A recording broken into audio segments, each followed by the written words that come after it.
She woke in the dead of night again, heart pounding, sheets soaked with sweat.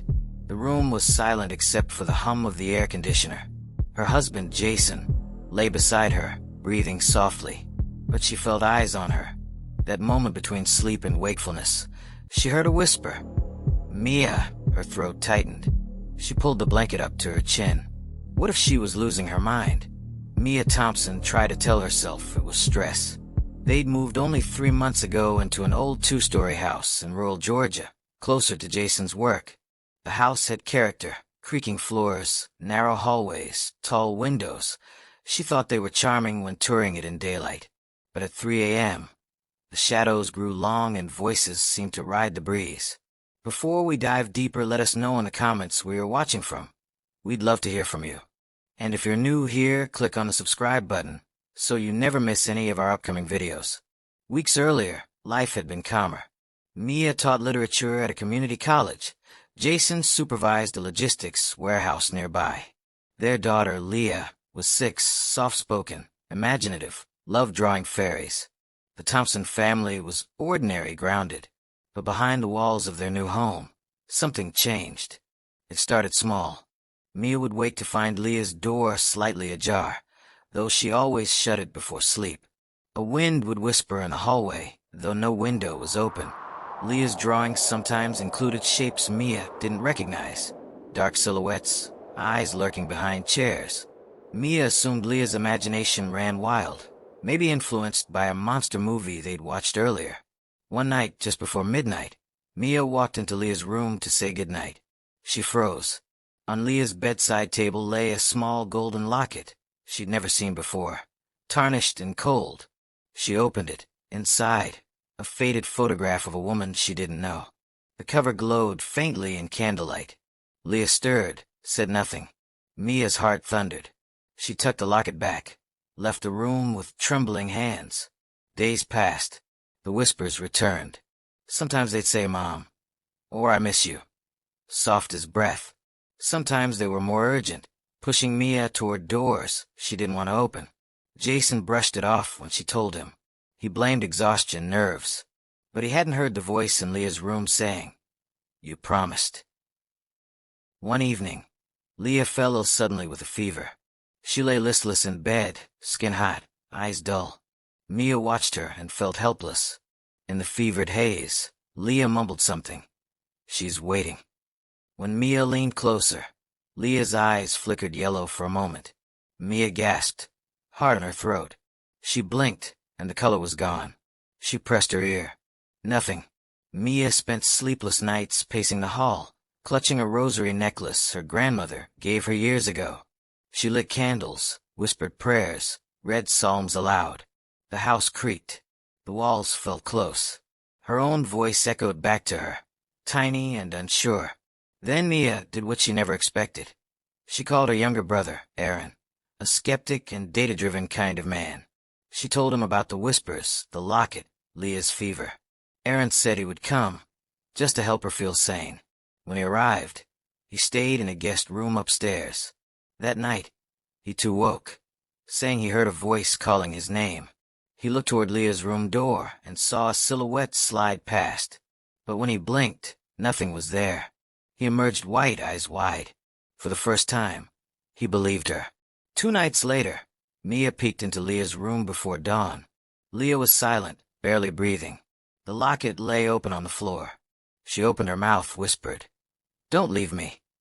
Mia's tears fell silently. She called Jason in. He rushed over, scooped Leah into his arms. But Leah stiffened, her eyes fixed on something behind Mia. Mia turned. The mirror on the dresser trembled, then cracked. The reflection blurred, and Mia saw, for a split second, a face in the glass. Eyes too hollow, lips parted unnaturally. Mia screamed. Jason bolted to her side. Aaron raced up. Leah's body convulsed. Mia knelt beside her, praying. She stammered, "Leave her. Go." The room flooded with cold air. The mirror shattered. Candles flew out of hands. The hallway door slammed. And in the chaos, Leah went silent. They rushed her to the hospital, but doctors found nothing physically wrong. No toxins, no infection, no explanation. Leah was discharged in stable condition, though she seemed distant. Mia carried the locket home, studied it. The photo inside was of a young woman in 1920s dress, eyes haunting. On the edge, faint script. Promise kept. Back home, the atmosphere was dense. Aaron urged they leave, stay with him. But Mia refused. She felt Leah needed her. She couldn't run. She reread family genealogy in the attic, old journals. She discovered something disturbing. Their ancestors had lived for generations near the property, and a woman named Eleanor had died young, rumored to have sacrificed something for a child to survive a drought. Some whispered she'd bound her family to a spirit to protect them. One late night, Mia sat holding Leah's hand. The whispers started soft, insistent. Promise kept, promise kept. Leah's eyes fluttered. Mia whispered, I don't know what promise, but you're safe now. The air froze. Leah gasped. The locket glowed. A shape coalesced behind Mia. A voice that was not Leah's said, She belongs to me. Mia stood, bracing herself. The shape lunged. Leah cried out. Mia screamed. She raised the rosary, recited the Lord's Prayer. The shape shrieked, flickering. Aaron burst in, shining his phone light. The shape recoiled, vanished. Leah collapsed. Mia collapsed with her. Morning light poured in. Leah slept, breathing softly. Mia stared at the locket, now dull and cold. Aaron helped her up. We need help, deeper help, he said. Mia nodded, tears in her eyes. That evening, Mia and Jason visited a minister experienced in spiritual things. He listened, then walked through the home with them. In Leah's room, he asked Mia to speak, not pray, speak. I claim Leah back. Not for money, not for power, but for love. The minister anointed Leah and said prayers. Mia felt warmth fill the room. The air softened. Leah stirred. Eyes open, clear and calm. She whispered, I can see her no more. Mia, sobbing, held her. Jason wept. Aaron stood quietly. They stayed in the home, but they changed it. They burned the locket in a bowl of salt and church water. They placed protective symbols and guardians. Leah's drawings changed, light flowers, open doors. The house creaked, but it no longer groaned at night. Weeks later, Mia sat in the living room with Leah. Mia asked, voice trembling, Do you ever feel her presence now? Leah shook her head. No, Mommy. I feel safe. Mia closed her eyes, exhaled deeply. They had survived. But one night, Mia lingered by the mirror. She touched its frame. For a blink, she thought she saw Eleanor's face in the glass, but it vanished before she could stare. She stepped back, heart pounding. She whispered, Not anymore. And she believed it. Would you stay in a home that felt haunted? Would you fight to reclaim your family? Or would fear drive you away? Share your thoughts below. Months passed, and for the first time since moving into that house, laughter returned. Leah was back in school, drawing butterflies instead of dark silhouettes. Jason no longer woke at 3 a.m. with the sound of faint knocking. Even the air in the house felt different, lighter. Yet Mia couldn't shake the small unease that lingered behind every peaceful moment. Healing, she realized, doesn't erase memory. It simply teaches you to live with it. Sometimes when she folded laundry or cooked dinner, she'd feel a chill, as if someone brushed past her shoulder. Nothing malicious, just a quiet reminder of what had once held them hostage. She didn't tell Jason. She wanted peace to last. But she'd pause and whisper under her breath, You're not welcome here anymore. 6 months later, Mia received a call from the local historical society. They'd been cataloging families who'd once owned land in the area and discovered an old letter signed by Eleanor Thompson. The curator sounded curious when she said the signature matched the name Mia had mentioned during her inquiries. The letter, sealed in wax and dated 1924, was addressed to the next mother who bears the name Thompson. Mia's hand shook as she opened the envelope at the society's office. Inside was a single page, yellowed with age. The handwriting read, To the mother who fears losing what she loves most, know that what you bind in fear will haunt in love. Set her free. Mia's eyes filled. She thought of the night she begged the spirit to leave Leah. Maybe Eleanor had been watching all along, not as a curse, but as a warning. She took the letter home and framed it above Leah's bed, not as a relic of fear, but as a symbol of closure. Every time she looked at it, she remembered that love, when desperate, can become its own kind of prison. Still, there were moments when life tested her.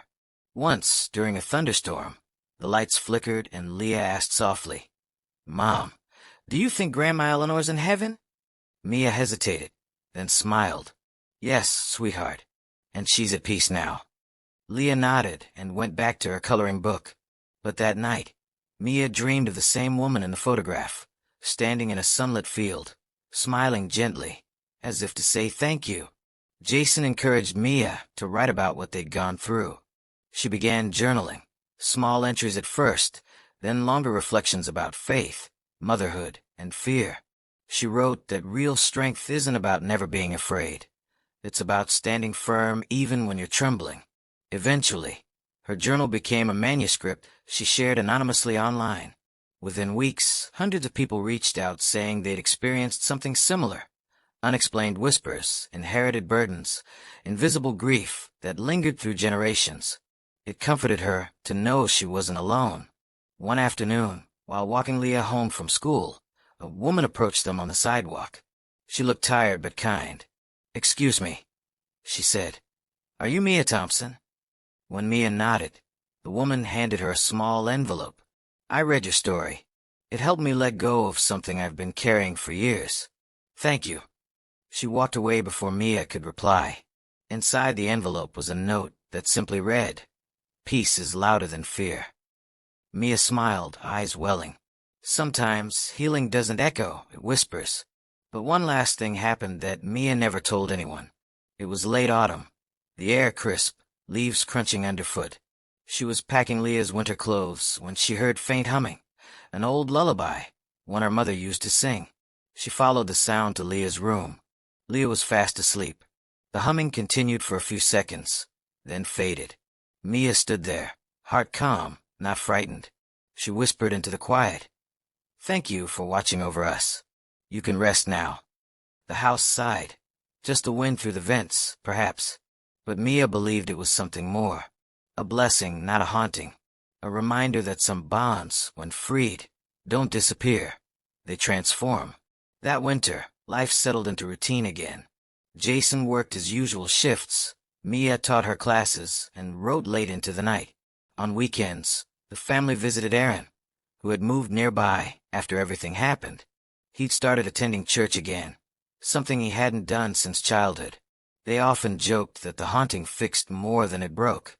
Sometimes, the things meant to destroy us end up teaching us how to truly live. Mia kept the rosary on her nightstand, not out of fear, but as a promise. Every night she'd whisper a short prayer, not for protection, but gratitude. Leah grew stronger, happier, curious about everything. And whenever she asked about the house, Mia told her a softened version of the truth, that once upon a time, someone who loved too deeply forgot how to let go. If you were in Mia's place, if you heard the whispers, saw your child fade before your eyes, would you have stayed and fought? Or would you have packed your bags and left that house forever? Let us know your thoughts in the comments below. And before you go, remember, peace isn't always the absence of fear. Sometimes it's the courage to stay when running feels easier. If this story touched you, please like, share, and subscribe so you never miss the next story.